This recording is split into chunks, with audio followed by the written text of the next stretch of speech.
இலக்கியா சீரியல்ல அடுத்து என்ன நடக்கலாம் அப்படின்னா, நம்ம கௌதம் ஒரு வழியா எஸ்எஸ்கேவ ஜெயிலுக்கு அனுப்பிட்டோம். இதுக்கப்புறம் நம்ம பிசினஸ்ல ஃபுல்லா கான்சன்ட்ரேஷன் பண்ணணும் அப்படின்ட்டு, புதுசா காம்ப்ளெக்ஸ் அப்படின்னு ஒரு ப்ராஜெக்ட்ட ஆரம்பிக்கிறாரு. இந்த ப்ராஜெக்ட்டுக்கு அந்த கம்பெனில பேசி முடிச்சுட்டாங்க. அந்த கம்பெனிலயும் அதோடைய ப்ளூ பிரிண்ட், அந்த ஃபைல் காப்பி எல்லாத்தையும் கொண்டு வந்து நேர்ல குடுங்க அப்படின்னு கௌதம்ட்ட சொல்றாங்க.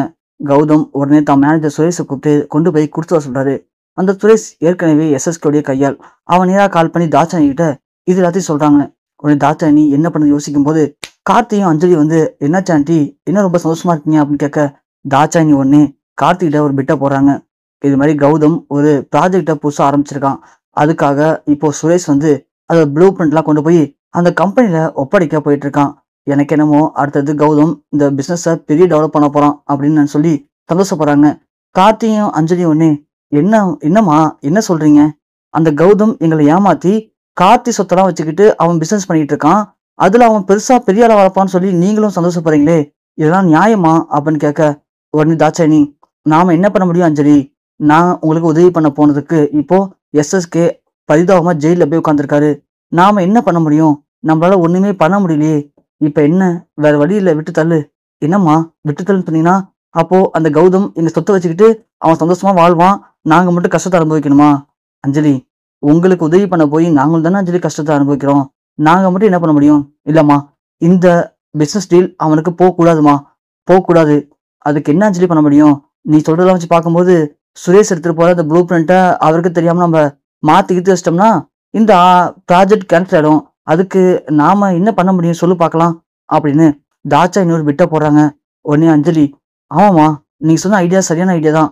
நாம ஏன் சுரேஷ்ல இருந்து அந்த ப்ளூ பிரிண்ட்டை வாங்கக்கூடாது? இல்ல அஞ்சலி, அந்த ப்ளூ பிரிண்ட் நம்ம வாங்கிட்டோம்னா அப்புறம் சுரேஷ் மாட்டிப்பான்ல. அப்போ என்னமா பண்றது? என்ன பண்றதுன்னு எனக்கு ஒன்றும் புரியல. அஞ்சலி ஒன்னே சொல்லவும் தாட்சணி ஒன்னே, கார்த்தி நீங்க என்ன யோசிக்கிறீங்க கார்த்திக்? இல்ல ஆண்டி, அஞ்சலி சொல்றதான் நானும் யோசிக்கிறேன். இந்த ப்ராஜெக்டை கௌதம் கண்டிப்பா ஆரம்பிக்க கூடாது. இதையும் ஆரம்பிச்சிட்டானா அதுக்கப்புறம் அவன்கிட்ட நம்ம சொத்தை மீட்கிறது ரொம்ப கஷ்டமா இருக்கும், போராட்டமா இருக்கும். அதனால இந்த ப்ராஜெக்ட் அவன் கைக்கு போகக்கூடாது ஆண்டி. அதுக்கு என்ன பண்ணலாம் சொல்லுங்க ஆண்டி. கார்த்தி, என்கிட்ட வேணா ஒரு ஐடியா இருக்குப்பா, ஆனா அதை பண்ணக்கூடாது. நீ சொல்றியே அப்படின்றதான் நான் சொல்றேன். சொல்லுங்க ஆண்டி, என்ன பண்ணணும்னு சொல்லுங்க, பண்ணிடலாம். இல்ல கார்த்தி, நான் வேணா ஒன்று பண்றேன். நான் அந்த சுரேஷை அந்த ப்ராஜெக்ட் ப்ளூ பிரிண்ட்லாம் கொண்டு கொடுக்க போகும்போது நான் அவனை கூப்பிடுறேன். கூப்பிட்டு ஒரு காஃபி ஷாப்ல வச்சு அவன்கிட்ட சும்மா எஸ்எஸ்கேவை பத்தி பேசுறேன். அப்போ அவனும் பேசிட்டு இருப்பான்.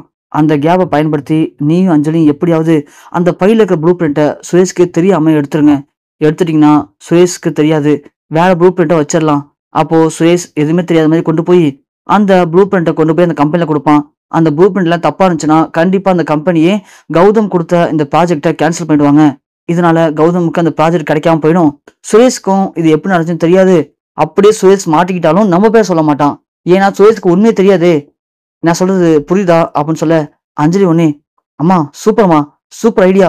கார்த்தி, அம்மா சொல்றது சூப்பரான ஐடியா. அம்மா சொல்லுமே செய்யலாம். அப்பதான் நாமளும் மாட்ட மாட்டோம். அப்படியே சுரேஷ் மாட்டினாலும் நம்ம பேர் வெளியே வராது. என்ன சொல்றீங்க? சரி அஞ்சலி, சரி ஆண்டி, அப்படியே பண்ணிடலாம் அப்படின்னு சொல்ல, தாட்சாணி உடனே சுரேஷுக்கு கால் பண்ணி, சுரேஷ் உங்கள்கிட்ட கொஞ்சம் பேசணும். நீங்க எங்க இருக்கீங்க? இல்ல மேடம், நான் ஒரு முக்கியமான விஷயமா அந்த கம்பெனி வரைக்கும் போயிட்டு இருக்கேன், கம்பெனிக்கு.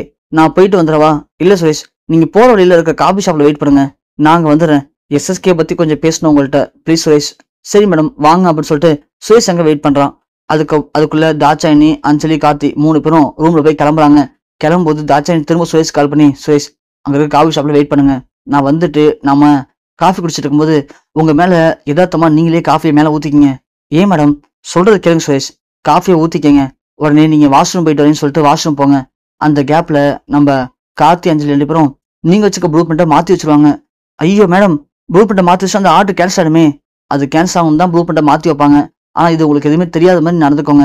நீங்க கொண்டு ப்ளூ பிரிண்ட்டை கொடுங்க, ஆர்டர் கேன்சல் ஆகட்டும். கௌதம் கேட்டா நீங்க கொடுத்த ப்ளூ பிரிண்ட்டை நான் கொண்டு கொடுத்துறேன்னு சொல்லி நீங்க சமாளிச்சிருங்க. புரியுதா? மேடம், அந்த ப்ளூ பிரிண்ட் அவர் வாங்கி பார்த்தா பிரச்சனை ஆகாதா மேடம்? ஐயோ சுரேஷ், நீங்க கொண்டு போய் கொடுக்கும்போது நீங்க என்ன பண்ணுங்க, அவர் கொடுத்தத ஒரு செட்டு ஜெராக்ஸ் எடுத்துக்கோங்க. நான் அந்த ஒரிஜினல் ப்ளூ பிரிண்ட்டை உங்கள்கிட்ட கொடுத்துறேன், அதை எடுத்து காட்டுங்க. இதுதான் சார் நான் கொடுத்தேன்னு சொல்லி அந்த கம்பெனி வேற எதுக்கோ உங்களை கேன்சல் பண்ணான்னு சொல்லி அவன் சமாளிச்சிடலாம். அந்த ப்ளூ பிரிண்ட்டை நாம வச்சு மீதி நான் பாத்துக்கிறேன் அப்படின்னு தாட்சாணி சொல்றாங்க. சுரேஷும் பணத்துக்கு ஆசைப்பட்டு ஓகே சொல்லிடான். அதே மாதிரி காபி ஷாப் போறாங்க. காஃபி மேல ஊத்திக்கிறார் சுரேஷ். பாத்ரூம் போறாரு. அந்த கேப்ல கார்த்தி ப்ளூ பிரிண்ட்டை மாத்தி வைக்கிறாரு. ஸோ அதுக்கப்புறம் சுரேஷ் ஒன்றும் தெரியாத மாதிரி கொண்டு ப்ளூ பிரிண்ட்டை அந்த கம்பெனில கொடுக்குறாங்க. கொடுத்த உடனே அந்த கம்பெனி அந்த ப்ளூ பிரிண்ட்டை வாங்கி பார்க்குறாங்க.